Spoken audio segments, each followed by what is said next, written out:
recording. Oh, fuck. That's so fuck.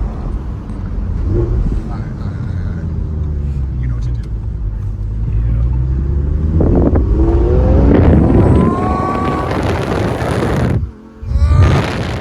And this is where the audio cuts out. Here in question is the R8 V10 Plus Spider.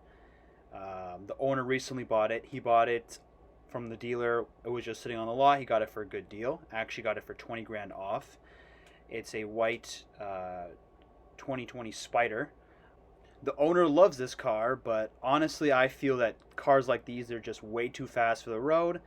But hey, I don't make the rules. I'm just here to enjoy what we got. You will break the speed limit in incredibly quick times. This car accelerates from 0 to 60 in about 3 seconds, somewhere around there. But I guess that's just the fun of it. These are just really fun cars. Just to drive on the weekend, go to an event, just be seen in. You just get looks all around when you're in this car. Everyone was looking.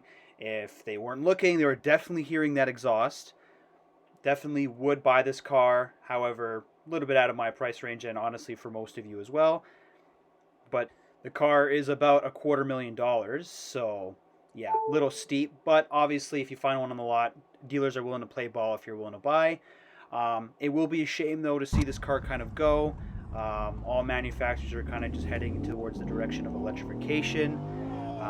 This obviously has a 5.2 liter naturally aspirated V10, which is horrible for the environment, great for car guys, but bad for tree huggers. So this car will definitely be going in the future. Don't know when. It's uncertain if this car will hold its value or be one of those cars that will be worth more than what it is worth now, come 10, 20 years from now. And gas cars become rarer and rarer. However, great car. Definitely would recommend buying it if you have the money. If not, well, when you see one driving by, just listen and enjoy. Thanks for listening. This is Canada Cars.